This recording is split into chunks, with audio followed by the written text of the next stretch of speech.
I've had the privilege for, I think, just about all 8 of these Massey Grand Rounds so far, providing the concluding remarks. In fact, it's the only time I usually get up to the podium. And I make the point of not trying to say at extraordinarily high velocity everything that has already been said by all the speakers all throughout the afternoon, but just maybe a couple of key takeaways, and then of course, the high-speed limerick that inevitably concludes these. I think one of the important takeaways from today is about not confusing health outcome disparities and healthcare system disparities, because they are not as connected as we would like to believe. If you look at the Commonwealth Fund series of comparisons year by year of 11 countries, what do you see? Well, Canadians feel very smug because the United States, across every single parameter, is rated the worst of all the healthcare systems. What Canadians quickly turn the page on is that we're, in most categories, rated second worst. And all of the countries in Western Europe and Australia, yeah, that's not just e-health. And in fact, the latest one showed that our access to primary care is the worst of all the countries studied by the Commonwealth Fund. However, if you look at that Commonwealth Fund marker that measures who lives long, productive, healthy lives, Canada is number 2 after Australia, which is an important reminder that there are many determinants of health. And you've heard repeatedly allusion today to the issue of housing. And I want to remind all of you taxpayers that you chose, you didn't really choose, but you funded the giving to the Mental Health Commission of Canada of $110 million to conduct the world's largest randomized trial of an experimental intervention for housing for the mentally ill. And Canada has done the biggest study in the world now and is now the world leader in this area, and Paula Gehring, it is the crowning achievement of her career that she designed and oversaw this study.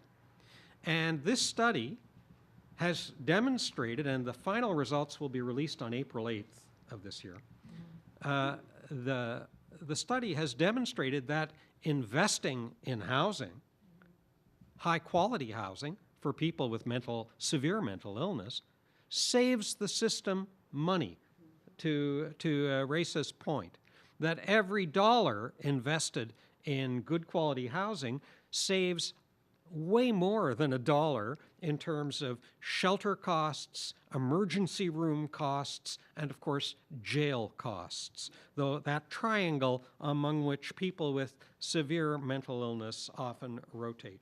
I hope like you, like me, you had a bit of a twinge when we were reminded of that fact that the bulk of our healthcare spending seems to occur in the last 6 months of our life. There's something intuitively wrong with the way we approach end of life with a massive infusion of cash when there are earlier stages in our health and development where this money, this finite amount of money, would make a difference.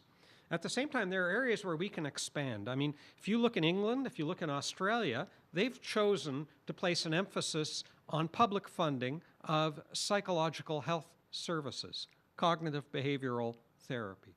In Canada, physicians have a public monopoly on the provision of psychotherapy, and the rationale for it is poor. I also wanted to touch on the idea of sort of place and integration. There's a program in Australia called Headspace, and it's a place where youth aged 12 to 25 can go. There's 55 Headspace centers across Australia, and these are not traditional hospitals by any means, but it's a place where people in that age category can go to get physical health, mental health, education assistance, employment assistance, there's programs for their families, and it's all one-stop shopping. It's all integrated. It's all neighborhood-based. And that's a model I think that we could look at in Canada. So I guess that's all of a serious nature I'm going to add. before moving to the concluding verse that is part of the Massey tradition. So, bear with me. Today is a day to celebrate our Massey Grand Rounds version 8, awash amidst the flood of tears that marks the end of the Fraser years. We focused on disparity and searched for greater clarity. The fix is more complex than just more moolah from Jim Flaherty.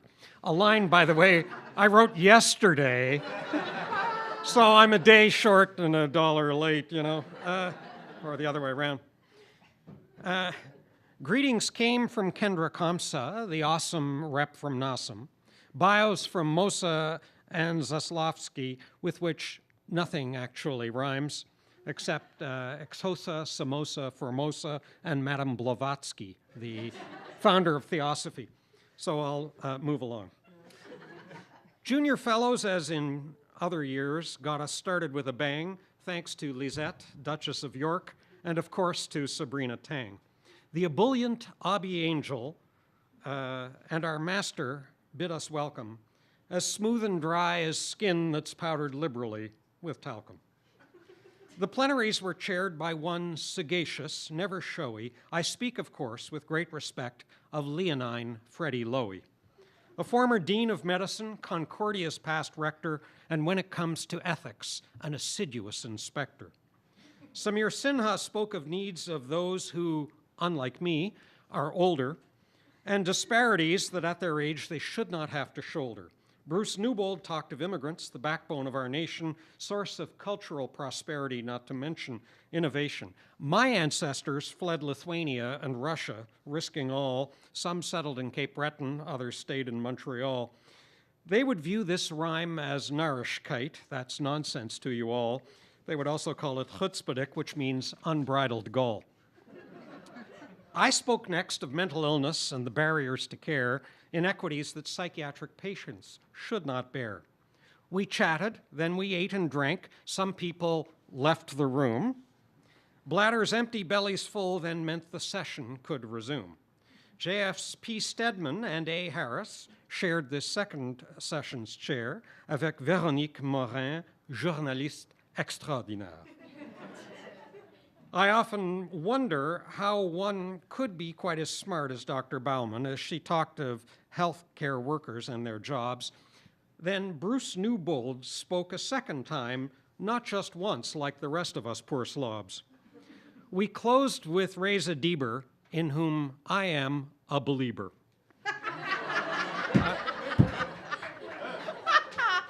A scholar U of T can proudly claim.